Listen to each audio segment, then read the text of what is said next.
Fala pessoal, sejam bem-vindos a essa videoaula que eu vou trazer para vocês algumas questões de nutrição para o concurso da Transpetro. Questões de conhecimento específico, né, num concurso que vai ofertar para a gente mais ou menos 10 a 11 vagas para nutricionistas com vencimentos acima de 10 mil. Ou seja, é uma grande oportunidade, né, um grande concurso e é um dos concursos que mais está sendo falado, né, na questão de nutrição. Então, conhecimentos específicos não tem muito o que inventar, né? São conhecimentos da área de nutrição. Se não me engano, na prova vai cair inglês, português e conhecimentos específicos, né? Então, para começar a preparar, né, você para esse concurso, para essa prova, eu separei aqui 25 questões, tá, para essa prova e são questões no estilo da banca Sesgran Rio, né, que vai organizar a prova. E são elaboradas com base no conteúdo do edital oficial de 2026, tá, desse ano. E, cara, questão de nutrição, né, elas costumam ser parecidas com algumas bancas, com algumas provas do tipo de residência e tudo mais. O que você precisa entender é que são áreas em específicas, não tem alguma coisa muito relacionada de maneira específica. Não vai ter só nutrição clínica, né, não vai ter só nutrição de one. Então você precisa entender a nutrição como um todo, né, para você não cair em pegadinha nessas questões. E aqui são 25 questões. Como é que vai funcionar? Eu vou colocar a questão, né, em seguida a correção, e se você quiser parar, ler, né, precisar de um tempo a mais, você pega, pausa o vídeo, lê ali e fica o tempo que você precisar, que em seguida eu vou dar a correção. Então, questão número 1. Na técnica dietética, as atividades realizadas antes da produção de refeições têm como uma de suas principais finalidades: a. Aumentar exclusivamente o valor calórico dos alimentos. B. Garantir que todos os alimentos sejam submetidos à cocção. C. Organizar e preparar os alimentos para que sejam adequadamente utilizados na produção.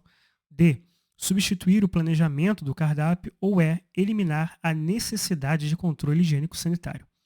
Essa questão está dada, né, pessoal? É bem fácil essa primeira questão. A resposta é a letra C. Organizar e preparar os alimentos para que sejam adequadamente utilizados na produção.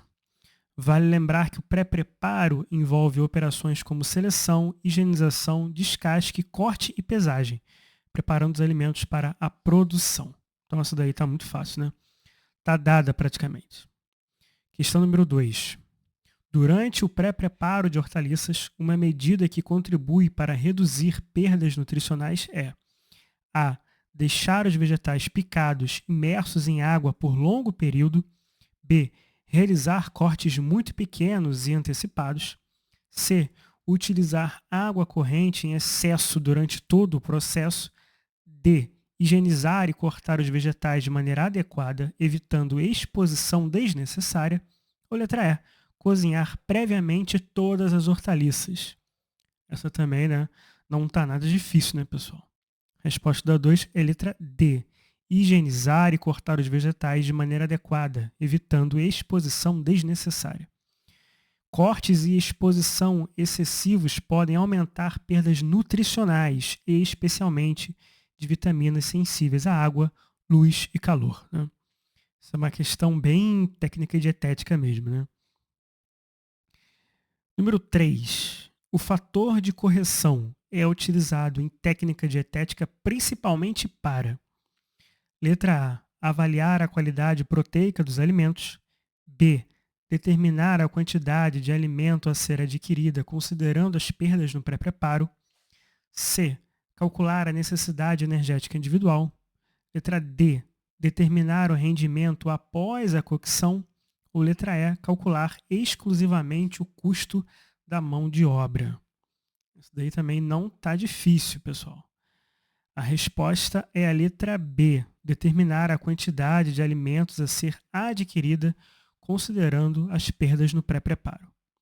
O fator de correção relaciona o peso bruto ao peso líquido e auxilia na previsão da quantidade necessária para a aquisição. Por enquanto, sem muito mistério, né?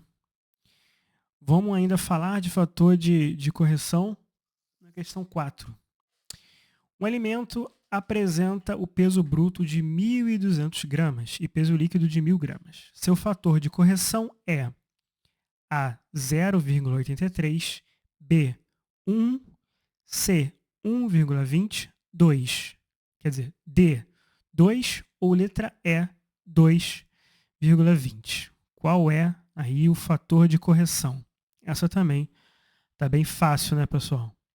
Questão 4, letra C, 1,20. Que aí, para você pegar esse fator de correção, você vai fazer aquela conta básica, né? Você pega o peso bruto dividido pelo peso líquido, vai pegar ali 1.200 dividido por 1.000, que vai dar 1,20, né? Sem muito mistério. Então, vocês podem perceber que essas questões, né, de questões específicas no concurso, não tá aquele negócio muito difícil, né? Aquela questão muito elaborada. Algumas pessoas, claro, podem ter dificuldade, né? Porque talvez não vê questão de produção e one há muito tempo, mas não tem nenhum bicho de 7 cabeças aqui. Tá? Questão 5. O fator de cocção permite avaliar, letra A, exclusivamente a quantidade de resíduos produzidos, letra B, a relação entre o peso do alimento preparado e seu peso antes da cocção, letra C, apenas a quantidade de nutrientes perdidos. Letra D, o custo unitário da refeição. Ou letra E, o percentual de partes não comestíveis. E aí, qual será que é a resposta? E a letra B, a relação entre o peso do alimento preparado e seu peso antes da cocção. Essa também estava fácil, né? Vale lembrar que o fator de cocção permite avaliar a alteração de peso decorrente principalmente da incorporação ou perda de água durante o preparo. Vamos então para o número 6. Né? Letra é ótimo. Ao cozinhar arroz em quantidade adequada de água ocorre principalmente. Letra A, redução da quantidade de água presente no alimento. Letra B, absorção de água e aumento de peso e volume.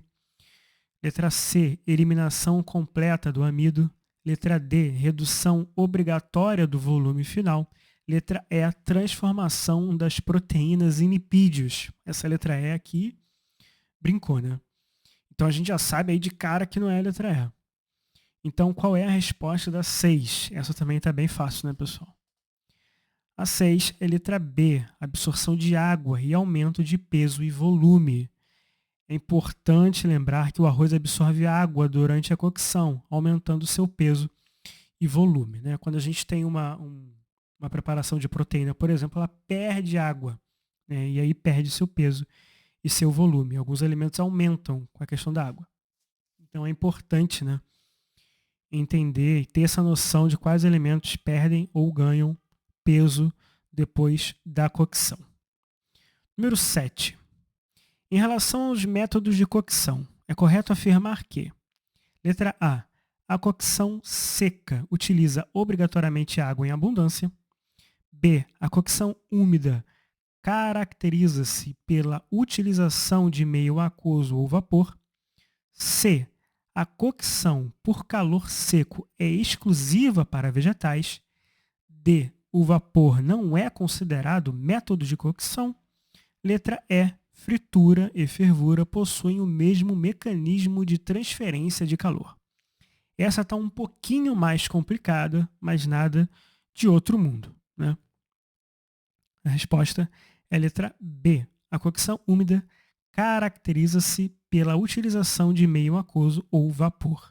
Vale lembrar que a cocção úmida utiliza água ou vapor como meio de transferência de calor. Né? Até aqui eu acho que essa que é mais um pouquinho complicada. Tá? Tirando isso, a gente pode perceber que as questões, né, não são de outro mundo. Né? Questão número 8. A cocção a vapor apresenta como uma de suas vantagens. Letra A. Provocar obrigatoriamente grande perda de vitaminas hidrossolúveis. Letra B. Reduzir a necessidade de controle da temperatura. Letra C. Preservar características sensoriais e reduzir o contato direto do alimento com a água. Letra D. impedir completamente alterações de cor. Ou letra E, eliminar todos os micro-organismos independentemente da temperatura e do tempo. Qual é a resposta então da 8, pessoal? Essa também não está difícil, né? A resposta é a letra C, preservar características sensoriais e reduzir o contato direto do alimento com a água. Importante lembrar que o vapor reduz o contato direto com a água e pode favorecer a preservação de características sensoriais e nutrientes, tá? Então essa também não foi muito difícil, tá? Questão 9. No preparo de carnes, a aplicação de calor provoca alterações importantes, dentre elas. Letra A, aumento obrigatório da retenção de água. Letra D, desnaturação de proteínas e alterações de textura. Letra C, transformação completa das proteínas em carboidratos. Letra D, ausência de alterações estruturais. Ou letra E, eliminação de todos os nutrientes. Essa também está bem fácil, né, pessoal? Essa está bem fácil. Letra B, desnaturação de proteínas e alterações de textura. Né? O calor provoca a desnaturação proteica e alterações na estrutura e textura das carnes. Né?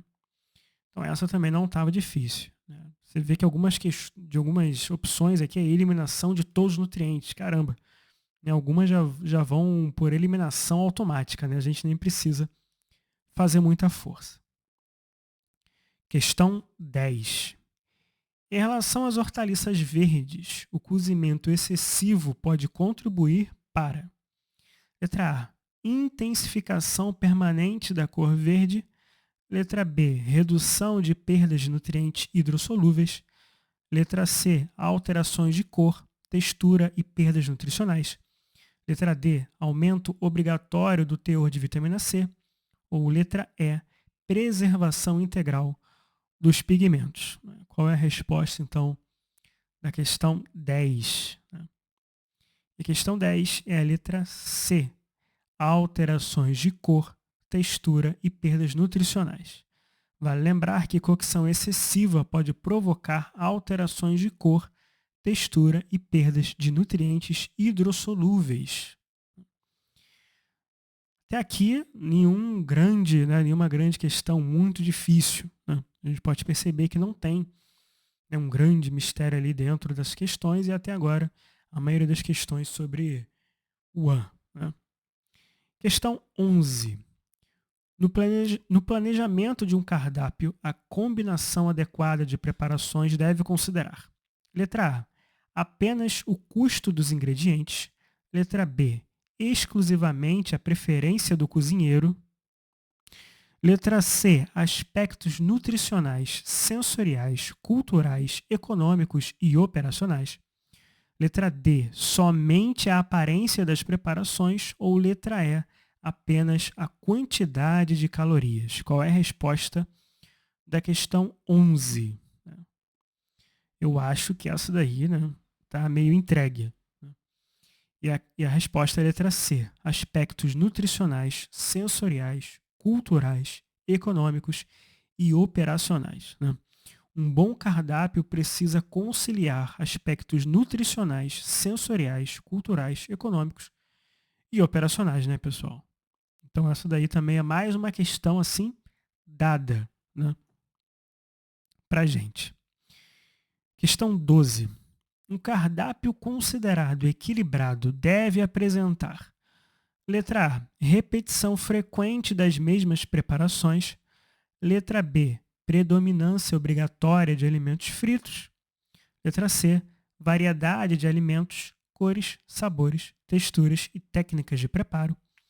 Letra D, exclusão sistemática de alimentos regionais. Ou letra E, apenas alimentos de baixo custo. Qual é a resposta, então da questão 12? Essa também fácil, né, sobre elaboração de cardápio. Resposta é letra C, variedade de alimentos, cores, sabores, texturas e técnicas de preparo. Variedade de cores, sabores e texturas melhora a atratividade e reduz a monotonia alimentar. Então essa também, né, fácil, sem nenhum segredo, né, falando muito mais sobre cardápio, essas 3 últimas questões, né. Questão 13. A variedade de cores em um cardápio é importante porque: letra A, garante isoladamente o equilíbrio nutricional. Letra B, contribui para a atratividade visual e pode favorecer maior diversidade alimentar. Letra C, substitui a necessidade de planejamento nutricional. Letra D, elimina a necessidade de avaliar a composição das preparações. Ou letra E, determina o valor energético da refeição. Então, qual é a resposta da questão 13? A resposta é a letra B. Essa também bem fácil, né? Contribui para a atratividade visual e pode favorecer maior diversidade alimentar.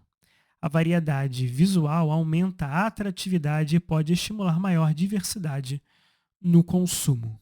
Todas as questões falando de cardápio também são bem intuitivas, né, para o nutricionista. Então a gente já pega ali de cara, já consegue matar essas questões, né? Questão 14, ainda sobre cardápio. Em um cardápio institucional, a repetição excessiva de preparações semelhantes pode: letra A, aumentar necessariamente a aceitação. Letra B, reduzir a monotonia alimentar. Letra C, contribuir para a monotonia e reduzir a aceitação das refeições. Letra D, melhorar obrigatoriamente o valor nutricional. Ou letra E, eliminar desperdícios. Então, qual é a resposta da 14?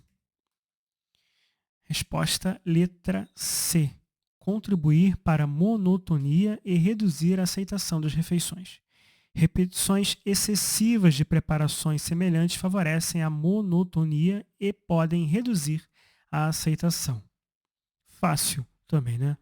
Falando muito sobre cardápio. Então, todas essas questões, né? Se não me engano, da 10 até a 14, essa 15 também fala sobre cardápio e é meio que intuitivo, né? A gente consegue responder logo de cara. Até agora, acho que foram 1 ou 2 questões que foram um pouco mais elaboradas, mas no resto, sem muita dificuldade, né? Questão 15. Na elaboração de um cardápio para indivíduos com diabetes mellitus, uma atenção importante é: letra A, eliminar obrigatoriamente todos os carboidratos. Letra B, considerar a quantidade e a qualidade dos carboidratos dentro do planejamento alimentar. Letra C, aumentar indiscriminadamente açúcares simples. Letra D, excluir todas as frutas. Ou letra E, utilizar apenas alimentos líquidos, né?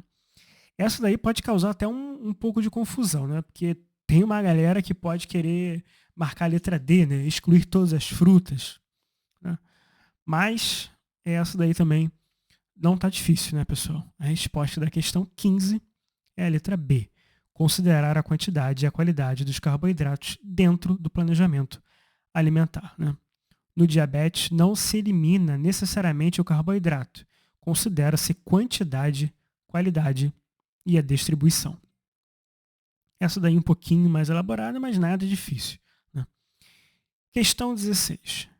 Para um cardápio destinado a indivíduos com hipertensão arterial, uma medida pertinente é: letra A, aumentar a utilização de sal de cozinha. Letra B, priorizar alimentos ultraprocessados. Letra C, reduzir o excesso de sódio e valorizar ervas e temperos naturais. Letra D, excluir todos os vegetais. Ou letra E, substituir água por bebidas açucaradas. Essa questão 16, sinceramente, só uma questão aqui é viável, né?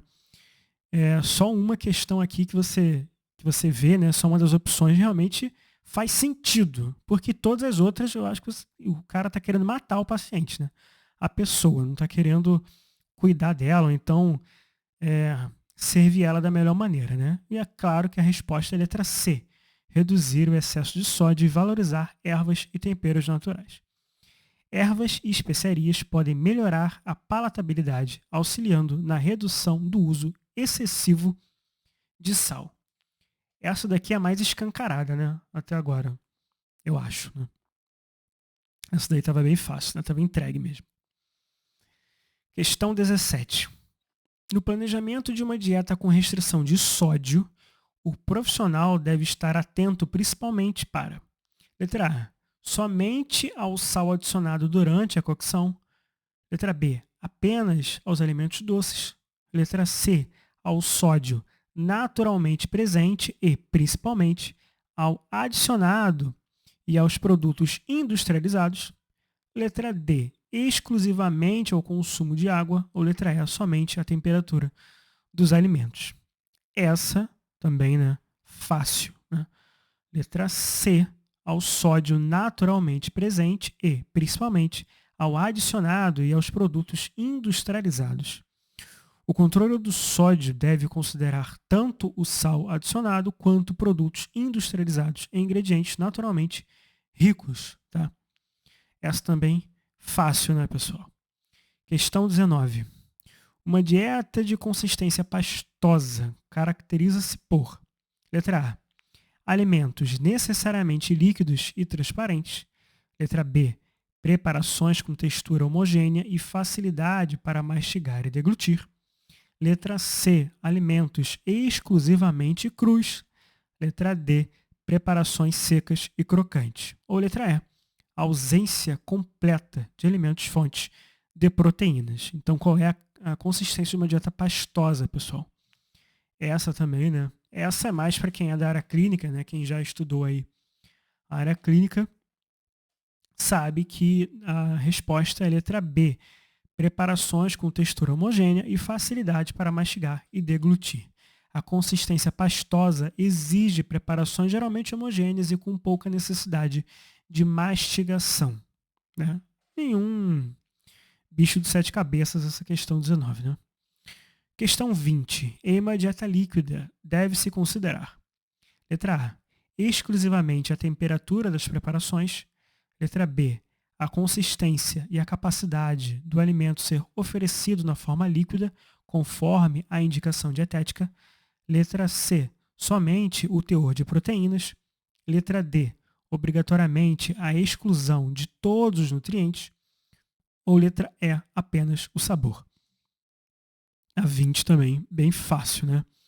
A resposta é a letra B, a consistência e a capacidade do alimento ser oferecido na forma líquida conforme a indicação dietética.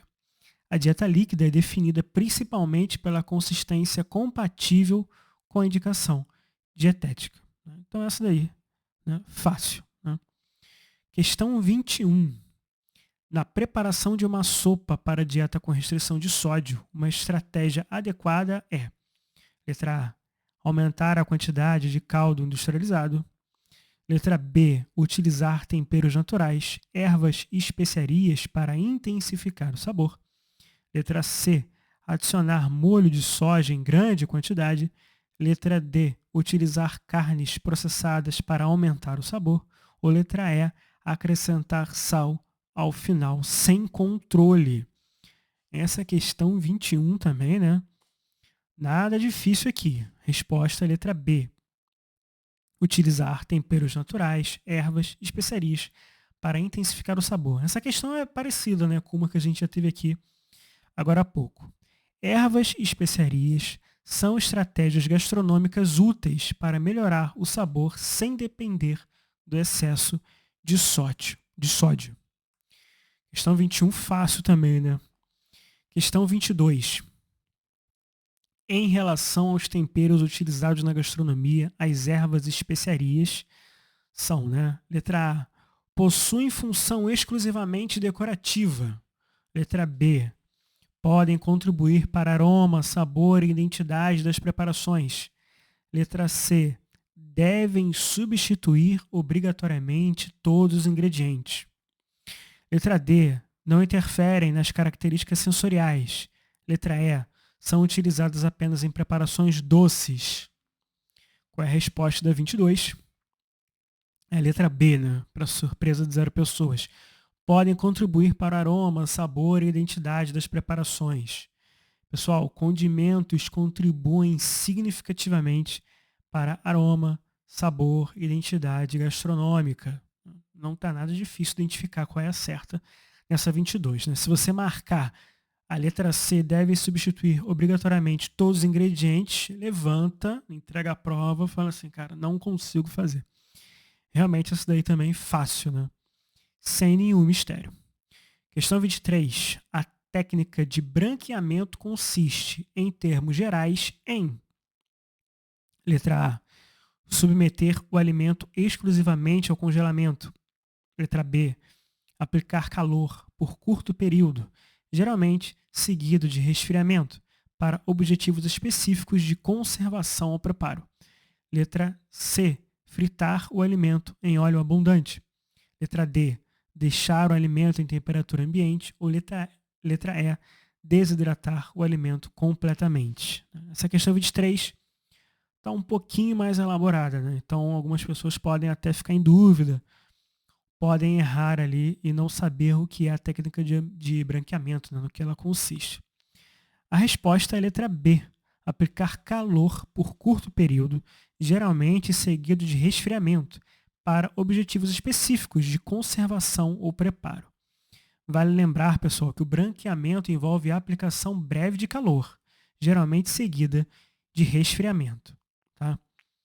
Fica a dica aí quanto ao branqueamento. Ainda sobre esse tema, né, a questão 24, o branqueamento de vegetais pode ser utilizado para, letra A, aumentar indefinidamente o teor de vitamina C. Letra B, auxiliar na manutenção de características de cor e reduzir a atividade enzimática antes do congelamento. Letra C, eliminar todas as perdas nutricionais. Letra D, transformar vegetais em produtos fermentados. Ou letra E, aumentar obrigatoriamente a quantidade de fibras. Questão 24, né? Pode confundir um pouco as pessoas, mas não tem nada demais, tá? A resposta é a letra B, auxiliar na manutenção de características de cor e reduzir a atividade enzimática antes do congelamento. Vale lembrar, pessoal, que o branqueamento inativa a enzima e pode auxiliar na conservação da cor e qualidade dos vegetais. Tá? Questão 25, a última aqui do nosso vídeo. Na cocção de leguminosas, né? Essa daqui eu nem coloquei, já coloquei direto a resposta. Né? Na cocção de leguminosas secas, a etapa de remolho pode, letra A, aumentar o tempo de cocção em qualquer situação. B, né, que é a resposta, favorecer a hidratação dos grãos e reduzir o tempo necessário para o cozimento. Letra C, eliminar todas as proteínas. D, impedir completamente a formação de gases. Ou letra E, substituir a cocção. A resposta. Letra B, né, favorecer a hidratação dos grãos e reduzir o tempo necessário para o cozimento. O remolho hidrata os grãos e pode reduzir o tempo de cocção. Tá bom? Bem, foram as 25 questões que eu trouxe aqui para vocês para esse edital, para essa prova da Transpetro. Né? Vocês viram que não tem nada difícil aí. Né? Fica essa dica aí de estudo para vocês. Tá? Se tiverem dúvidas, volta o vídeo, assiste de novo. Né? Você pode colocar o fone de ouvido e só ouvindo aí, fazendo as coisas que você quiser, para você aprender. Se você quer tirar alguma dúvida, alguma coisa, bota aqui nos comentários. Se você não concorda com a correção de uma das questões, bota aqui nos comentários também. E eu vou lançar outros vídeos também com questões específicas para essa prova. Né? Então vão acompanhando. Eu vou criar uma playlist aqui, né, para facilitar o conteúdo para vocês. Tá bom, pessoal? É isso. Espero vocês no próximo vídeo. Tá bom? Abraço e até a próxima.